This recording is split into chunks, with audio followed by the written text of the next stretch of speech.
Hello everyone, आप सभी का स्वागत है हमारे यूट्यूब चैनल श्योर एन के पर। दोस्तों, आज हम एक बहुत ही इम्पोर्टेंट टॉपिक है जो आपके लिए है। ठीक है, मुझसे ही किसी ने एक सवाल पूछा था, सर कि हमें मैथ्स में डर बहुत लगता है। ठीक है, जब हम इसे एग्ज़ाम के लिए जाते हैं तब भी डर ही लगता है, और हम पहले पढ़ते हैं इसलिए उसमें भी हमें डर ही लगता है। तो आप ऐसा कुछ बताइए कि मैथ का डर ही ख़त्म हो जाए।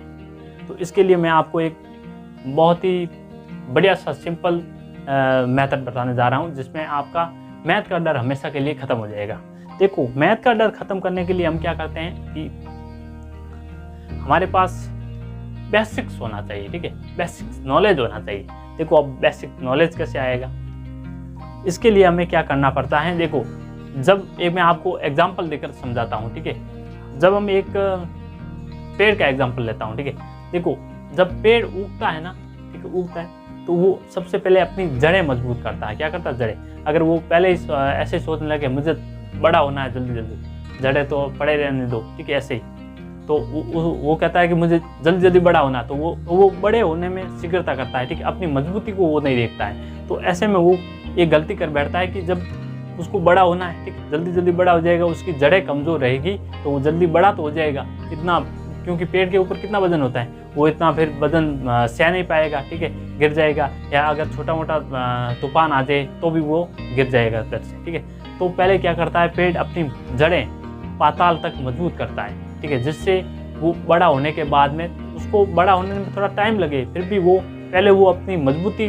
टाइट करता है, फिर वो बड़ा होता है। ठीक है, तो अब देखो, बड़ा होना, ठीक है, पहले मजबूती करना फिर बड़ा होना है, तो जिससे चाहे फिर कोई भी तूफान आ जाए फिर भी पेड़ नहीं गिरते हैं। ठीक है, क्योंकि बड़े वो मजबूत होते हैं, और पहले वो गिर जाते हैं जिसमें जड़ों की मजबूती क्या होती है, कमज़ोर होती है। ठीक, तो ऐसे ही आपको क्या करना है कि आपको सबसे पहले आपको अपनी जड़ें मजबूत करनी है। देखो, जड़ें मजबूत कैसे करते हैं मैं आपको बता देता हूँ।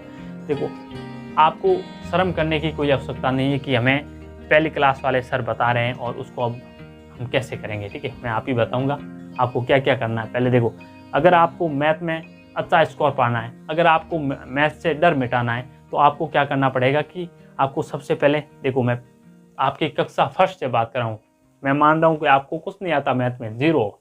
ठीक है, मैथ में, तो उससे आप कैसे स्टार्ट कर सकते हो। ठीक है, तो आपको देखो, पहले तो आपको गिनती तो ऑलरेडी इतनी तक आप आ गए हो। ठीक है, इतनी कक्षा में तो आपको याद ही होगी, और 15-20 तक पहाड़ है तो आपको याद ही होगी। मैं ज़्यादा नहीं कह रहा हूँ, आप 40-50 तक आप पहाड़े याद कीजिए, ऐसा नहीं है। ठीक है, आपको 15 तक 20 तक तो पहाड़े आते ही है। ठीक है, और आपको गिनती तो आती है। ठीक है, और पहचानने भी आती है। इसमें आपको देखो, कोई कोई बच्चे ऐसे होते हैं उसको कैलकुलेशन में दिक्कत आती है कि उसको गुणे नहीं आते हैं। ठीक है, भाग नहीं आता, जोड़ नहीं आती, बाकी भी नहीं आती है, तो ऐसे होते हैं। देखो, सिंपल जोड़ बाकी गुणा भाग हर कोई कर लेता है, लेकिन थोड़े बहुत ऐसे होते हैं, टेक्निकल जोड़ होती हैं, गुणे होते हैं, भाग होते हैं। ठीक है, अलग अलग थोड़ा सा मेथड, ठीक है, जिसका हाई रहता है, तो उसमें थोड़े बहुत वो अटक जाते हैं। तो आपको पहले ऐसे जो आपके हाई रेंज वाले थोड़े से गुणे भाग जोड़ बाकी हैं, उसको आप क्या करिए, थोड़े से प्रैक्टिस में लाइए। ठीक है, जिससे आपको मैथ समझने में थोड़ी सी आसानी होगी। ठीक है, अब देखो, मैंने ये बता दिया, आप जोड़ बाकी गुणे भाग, ठीक है, ये आपको थोड़ी सी बेसिक्स है। फिर आपको इसमें क्या करना, आगे भिन्नों वाली जोड़े कैसे करते हैं, ठीक है, भिन्नों वाली बाकी कैसे करते हैं, भिन्नों वाले गुणे कैसे करते हैं, और भिन्नों वाले में भाग कैसे करते हैं। ठीक है, ये वाले भी आपको पता होना चाहिए। भिन्नों वाली वो संख्या होती है जिसमें बट्टों में लिखी जाती है। ठीक है, जिसमें अंश और हर दो अलग अलग संख्या होती है। जैसे अंश ऊपरली संख्या होती है और बट्टे के नीचे वाली संख्या हर में आती है। ठीक है, तो अब देखो, उसको आप में पहले भिन्नों वाली संख्या को आप जोड़ करोगे। ठीक, उसके लिए आपको क्या करना पड़ता है, एलसीएम लेना पड़ता है। तो आपको एलसीएम के बारे में पता होना चाहिए। फिर मैं आपको बता देता हूँ कि आपको अगर ये आपको परफेक्ट आ गया, ठीक है, तो आपको उसमें थोड़ा बहुत अलग से मैं आपको बता देता हूँ कि आपको ज्योमेट्री में भी थोड़ा बहुत मालूम होना चाहिए कि आपको कोण क्या होता है, ठीक है, लाइन क्या होती है, आकृति क्या होती है। ठीक है, आकृति अलग अलग प्रकार की होती है। जो तीन भुजाओं से बंद आकृति बनती है उसे हम क्या कहते हैं, त्रिभुज। 4 भुजा वाले को चतुर्भुज, 5 भुजा वाले को पंचभुज, और 6 भुजा वाले को षष्ठभुज। ठीक है, ऐसे ऐसे आकृतियां आगे बढ़ती रहती हैं। और देखो, फिर हम पता है कि आपके त्रिभुज में कितने कोण बनते हैं, 3 ही भुजाएं, तो कोण भी कितने होंगे, 3। ठीक है, अब इन तीनों कोणों का योग होता है, वो कितना होता है, 180 डिग्री। ठीक है, ऐसी ऐसी आपको इंफॉर्मेशन जो बातें होती हैं, ठीक है, बेसिक्स जो बातें होती हैं, वो आपको याद रखनी होती हैं। ठीक है, और ऐसे ऐसे आप याद रखोगे। देखो, ये तो मैं आपको एग्जाम्पल के तौर पर बता रहा हूँ कि ये वाली सिंपल है, ये तो आपको अगर आती भी होगी तो फिर भी आपको ऐसी ऐसी बातें होंगी जो मुझे नहीं पता है कि आपको कौन सी बेसिक बातें नहीं आती है, ठीक है। तो वो वाली आप उस बातों पर आपको थोड़ा सा गौर करना है कि हमें जब आप क्वेश्चन करने बैठते हो ना, जैसे आपने 10th क्लास का कोई भी एक टॉपिक ले लिया, जैसे आपने त्रिकोणमिति ले ली, ठीक है। तो त्रिकोणमिति में आप बैठते हो कि आप क्वेश्चन करते हो, फिर उसमें आप समझते हो कि इसमें आपको समझ नहीं आया। अब समझ में कैसे नहीं आया, या तो उसमें आपको पहले प्रोसेस दे रखी होती है, ठीक है, उसके आपको या तो उसके फॉर्मूले के बारे में पता नहीं है, तो उसकी बेसिक्स कहाँ स्टार्ट होती है, उसकी फार्मूलों से, ठीक है। फार्मूले के बाद पहले आप याद कीजिए, फिर आपको क्या होती है कि आप उसको आगे सॉल्व करते हो कैलकुलेशन में, ठीक है। तो कैलकुलेशन में उसको दिक्कत आती है, तो कैलकुलेशन मैंने वही बताई, जोड़ बाकी गुणा बाकी आपको सही आने चाहिए, ठीक है। उसमें भिन्नों वाले भी आते हैं, ठीक है, जोड़ करनी बाकी करनी, ठीक है, जिसमें एलसीएम लेना पड़ता है, ठीक है। अब एलसीएम कैसे लेते हैं वो भी अलग है। अब देखो चर पदों का एलसीएम कैसे लेते हैं, अचर पदों का एलसीएम कैसे लेते हैं, ठीक है, वो भी आपको पता होना चाहिए। आपने वो कैलकुलेशन भी कर ली, अब उसमें आपको पता चला कि अब देखो कैलकुलेशन के वक्त हमें एलसीएम नहीं आया, तो आप एलसीएम पर थोड़ा सा काम करिए, अपना बेस मजबूत करिए। आप अब की बार ऐसे क्वेश्चन में नहीं अटकोगे कि एलसीएम से हम पीछे रह गए, हमें समझ नहीं आया। ये आगे बढ़े स्टेप से, ठीक, बढ़ते हैं। तो उसमें देखो उसके सूत्रों के साथ रिलेशन देखते हैं, ठीक है। जो त्रिकोणमितीय अनुपात होते हैं 6 प्रकार के होते हैं, ठीक है। तो हम 6 प्रकार के उसके अनुपातों को अलग अलग कैसे रिलेशन है, उसके रिलेशन के बारे में पता होना चाहिए, ठीक है। यानी उसके फॉर्मूलों के बारे में हमें बेसिक से इंफॉर्मेशन होनी चाहिए। फिर हम आगे बढ़ते हैं, तो उसके अकॉर्डिंग के हमें लाना है, जैसे आपका कोई भी एक समीकरण दे रखा है, उसके में लाना है आपको 1/sin स्क्वायर थीटा लाना है, ठीक है। और आपके राइट हैंड साइड में वो लाना है, और एलएचएस में आपको कुछ और दे रखा है। तो अब देखो उसमें कैसा रिलेशन बनाओगे जिससे आपको वो वाली संख्या सीधी आप क्या कर सकते हो, ला सकते हो, ठीक है। तो उसके लिए आपको रिलेशन के लिए आपको बेसिक सूत्र याद होने चाहिए, ठीक है। उसको अप्लाई कैसे करते हैं, देखो सूत्र बेसिक याद होने चाहिए, अपने मन से वो अप्लाई नहीं किए जाते हैं। जैसे हमने मन चाह दिया कि वो उसका कोई सूत्र नहीं है, मन चाहा जैसे उसको कि हमें लाना 1/sin cos थीटा, तो सीधे 1/sin cos थीटा लिख दिया, ऐसा नहीं होता है, ठीक है। उसके लिए भी कुछ नियम होते हैं, ठीक है, कैसे रखते हैं, ठीक है, क्यों रखते हैं, इस कहाँ पर, जैसे बीजगणितीय सूत्र होते हैं, जैसे a+b का होल स्क्वायर, ठीक है। इसके लिए लगता है जो वो होता है आपका a² + b² + 2ab होता है, ठीक। अब ऐसा नहीं है कि आपके पास दे रखा है a + b और इसका ही सीधा आप होल स्क्वायर ऊपर दे ही नहीं रखा है, इसकी जगह आप वो फॉर्मूला यूज करें, ऐसा होता नहीं है, ठीक। इसके लिए वो नियम होता है, जिसमें जिस फॉर्मूले का यूज होता है उसमें ही हम उसका यूज करते हैं, ठीक है। तो ये थी आपके लिए कुछ बेसिक्स इंफॉर्मेशन।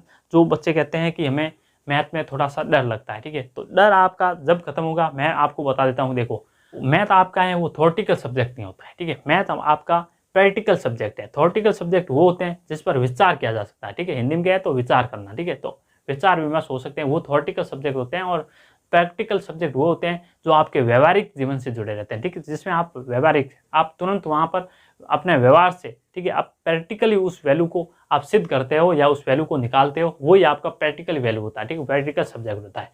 तो आपके लिए इसमें देखो प्रैक्टिकल में कोई आपको चीज़ रटने वाली या उसमें सोचने वाली ऐसा नहीं होता है, ठीक है, उसमें आपको कर दिखाना होता है। तो प्रैक्टिकल में आपको प्रैक्टिकल उसमें रट कर जाओगे, ठीक है। मैथ में अगर आपके पास कोई क्वेश्चन आ रहा है, ठीक है, और उसमें आप क्वेश्चन को आप रटोगे तो कितने संख्या रट पाओगे, ठीक है, उसको आखिर में भूलना है, तो आपका अपना मजबूत होगा ना। तो अब देखो आपको अगर वो क्वेश्चन एक बार किया होगा, ठीक है, आपने, और उसका बार बार आपने रिवीजन नहीं भी किया है, तो भी आप उस क्वेश्चन को थोड़ा सा दिमाग लगा कर, आपको बेसिक पता है, ठीक है, फॉर्मूले थोड़े बहुत पता है, तो आप उसको क्या कर सकते हो, थोड़ा सा दिमाग लगाकर उस क्वेश्चन को भी आप सॉल्व कर सकते हो, ठीक है। तो ऐसा आपको अगर मैथ में कुछ भी थोड़ा सा डर लग रहा है तो आपको बेसिक से स्टार्ट करना चाहिए। ऐसा नहीं कि आप अब 10th क्लास में आ गए, हमें एक पहली क्लास वाले बुक कौन पढ़ेगा मैथ की, अब 2nd क्लास वाले, फिर 3rd, फिर 4th, फिर 5th, फिर 6th, ठीक है, 7, 8, 9, 10 ऐसे पढ़ के कि हमें 10th क्लास तक पढ़नी है। देखो मैं बता देता हूँ आपको, पहली क्लास वाली 1 दिन लगेगा,